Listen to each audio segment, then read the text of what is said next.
إن الحمد لله نحمده ونستعينه ونصلي ونستهديه ونستغفره ونعوذ بالله من شرور أنفسنا ومن سيئات أعمالنا من يهده الله فلا مضل له ومن يضلله فلا هادي له أشهد أن لا إله إلا الله وحده لا شريك له وأشهد أن محمدا عبده ورسوله أرسله بالحق بشيرا بين يدي الساعة ومن يطع الله ورسوله فقد رشد ومن يعصهما فإنه لا يضر إلا نفسه ثم أما بعد.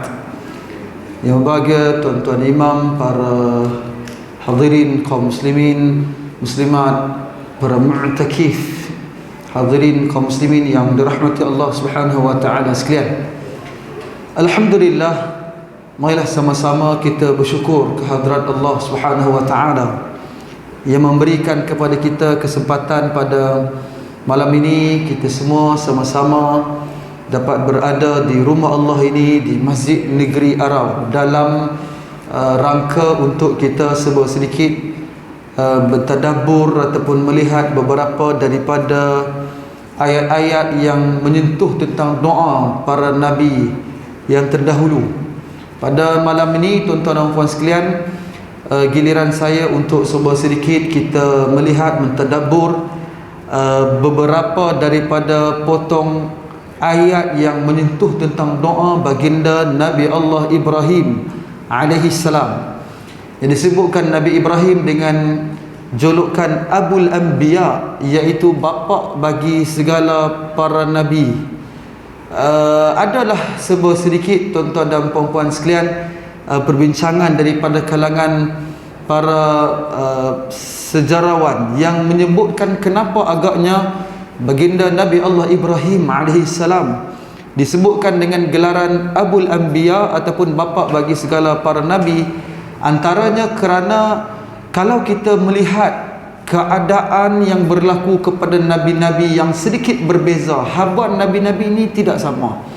Habuan nabi-nabi sebahagian Allah Subhanahu wa taala berikan dengan beberapa keadaan yang merupakan ujian kepada nabi-nabi tersebut. Antara nabi-nabi yang Allah kurniakan dengan ujian iaitulah baginda Nabi Allah Ibrahim alaihissalam.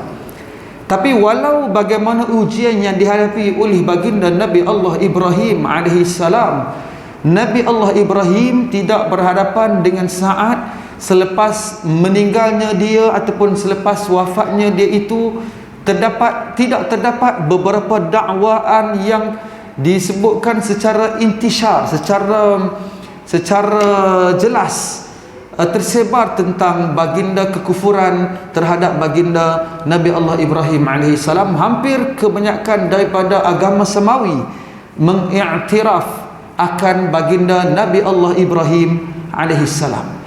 Sebagai contoh tuan-tuan dan puan sekalian, orang-orang Yahudi sebagai contoh mengiktiraf baginda Nabi Allah Ibrahim alaihissalam, dan demikian mereka mengiktiraf baginda Nabi Allah Musa alaihissalam, tetapi mengkufurkan baginda Nabi Allah Isa.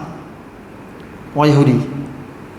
Kalau orang Kristian pula tuan-tuan dan puan sekalian, mereka mengiktiraf akan kenabian baginda Nabi Allah Ibrahim alaihissalam, serta mengiktiraf akan kebenaran baginda Nabi Allah Musa alaihissalam, demikian baginda Nabi Allah Isa alaihissalam, tetapi mengkufurkan baginda Nabi kita Muhammad sallallahu alaihi wasallam. Tapi Nabi Ibrahim semua mengiktirafnya. Orang Islam iktiraf, orang Yahudi pun iktiraf, demikian orang-orang Kristian. Jadi itu keistimewaan. Habuan macam saya sebut tadi, habuan nabi-nabi ini tak sama. Tetapi habuan baginda Nabi Allah Ibrahim alaihissalam, dia berhadapan dengan saat awal yang sikit sukar. Tuan-tuan dan puan sekalian, kita merujuk kepada ayat yang ke-83 daripada surah Asy-Syu'ara. Siapa yang ada mushaf boleh rujuk pada surah Asy-Syu'ara ayat yang ke-83. Ayat yang ke-83 tuan-tuan dan puan sekalian merujuk kepada firman Allah Subhanahu wa taala, merakamkan doa baginda Nabi Allah Ibrahim. Apa doa Nabi Allah Ibrahim yang dinyatakan dalam ayat yang ke-83 ini? Allah sebutkan, a'udzubillahi minasyaitonirrajim, doa Nabi Ibrahim, Rabbi habli hukman wa alhiqni bis salihin. Sadaqallahul azim.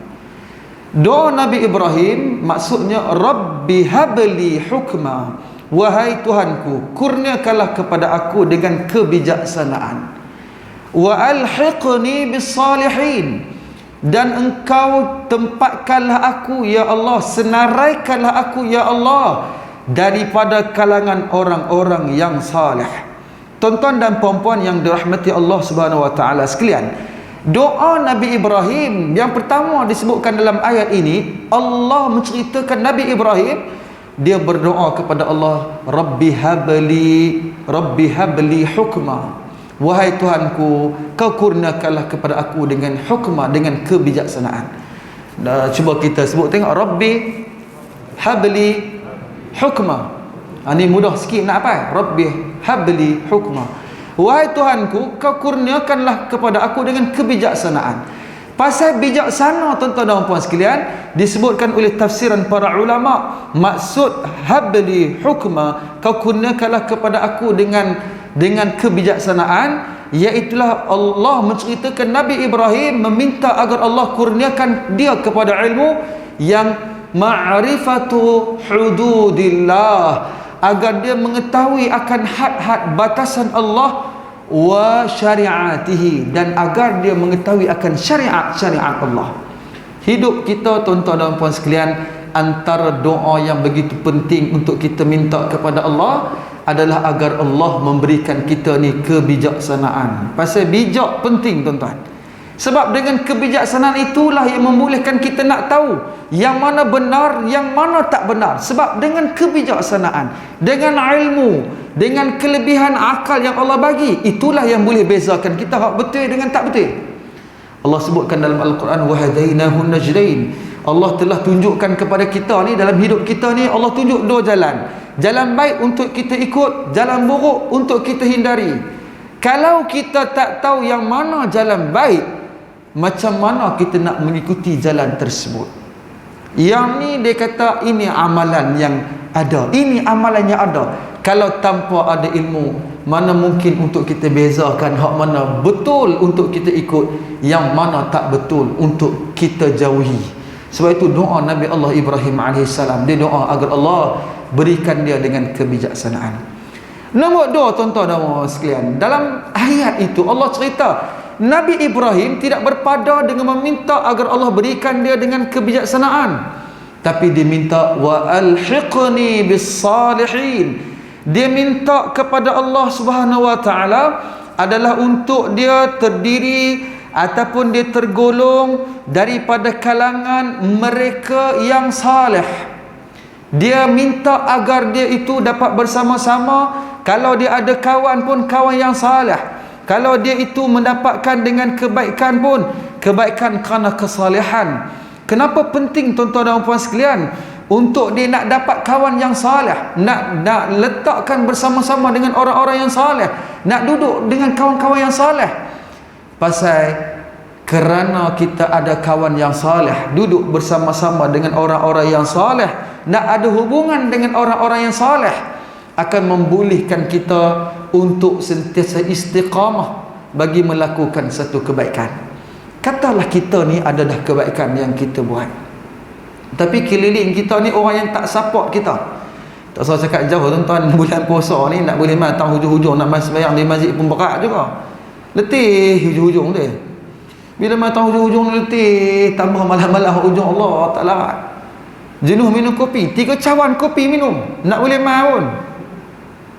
3 cawan kopi tu pun masuk dalam kereta, kelak lagi mata. Masjid pula, masjid ni tak apalah, tengok memang sedap Ustaz Salim. Macam masjid setengah-setengah masjid tu masuk masjid saya kan, kita jadi imam.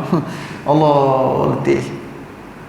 Ini tuan-tuan dan puan sekalian, kalau ada circle yang baik, kalau ada hubungan yang baik kita dengan orang-orang yang soleh, orang soleh tu nanti dia pesan dekat kita, oi tak boleh ke Nabi, abang siap, dia tolong serika baju siap kat kita.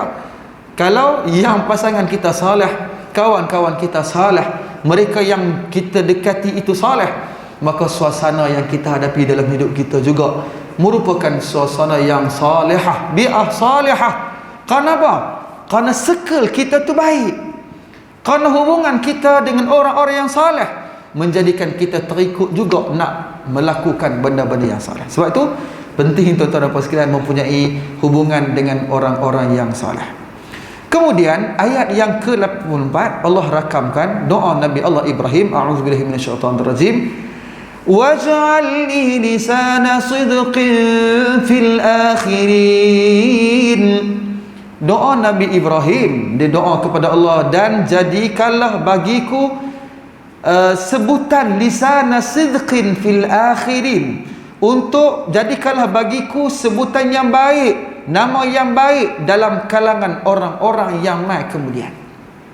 Nabi Ibrahim, dia tahu dia berhadapan dengan suasana masa tu orang yang menyembah berhala, dan dia tahu ada keadaan berlaku penyelewengan terhadap nama-nama orang-orang yang terdahulu. Maka Nabi Ibrahim berdoa, ya Allah, selamatkan aku daripada dakwah ataupun dakwah-dakwah yang tidak betul tentang aku. Ini doa dia supaya nama dia baik.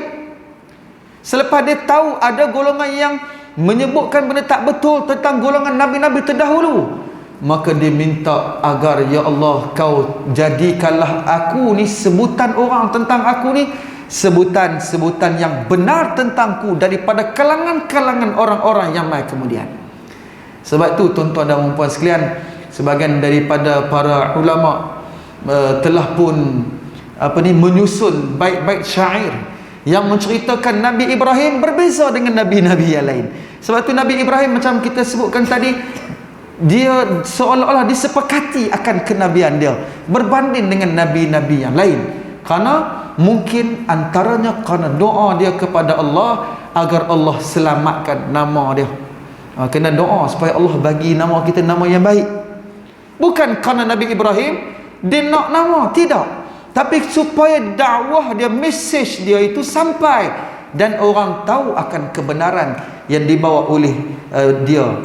Yang ketiga, yang keempat, yang terakhir tuan-tuan dan puan sekalian, doa baginda Nabi Allah Ibrahim pada ayat yang ke-85. Doa dia Allah rakamkan, a'udzubillahi minasyaitonirrajim, waj'alni min warathati jannatin na'im. Doa dia kepada Allah, waj'alni min warathati jannatin na'im, dan jadikanlah aku daripada kalangan orang-orang yang mewarisi syurga jannatun na'im. Tuan-tuan dan puan-puan yang dirahmati Allah Subhanahu wa taala sekalian, doa Nabi Ibrahim ini, selain selepas dia doa agar Allah selamatkan nama dia di sisi orang-orang yang mai kemudian, dia doa satu doa yang inilah doa yang merupakan pengharapan daripada semua orang Islam, semua orang yang beriman kepada Allah. Inilah matlamat yang dia nak dalam hidup dia, nak kembali ke satu tempat asal dia datang, iaitulah syurga Allah Subhanahu wa taala. Syurga Allah, inilah matlamat akhir yang ingin dicapai oleh semua manusia dalam ibadat yang dilakukan oleh manusia, dengan solat dia, dengan puasa dia, dengan qiyam dia, dengan i'tikaf dia, dengan sedekah dia, dengan zakat dia, dengan wakaf dia. Inilah matlamat akhir yang dia nak tuju, iaitu nak menuju ke syurga Allah Subhanahu wa taala.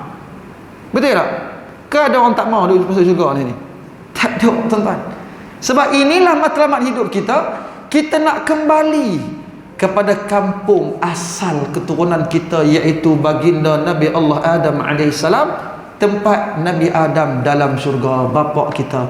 Demikianlah harapan kita yang kita nak, supaya Allah Subhanahu wa taala letakkan kita ini daripada kalangan orang-orang yang mewarisi akan syurga jannatin na'im, syurga yang mana di dalamnya dikurniakan dengan nikmat yang begitu besar dalam tempat tersebut. Tuan-tuan dan puan sekalian, Nabi Allah Ibrahim tidak lupa mendoakan agar dia dapat kembali ke syurganya.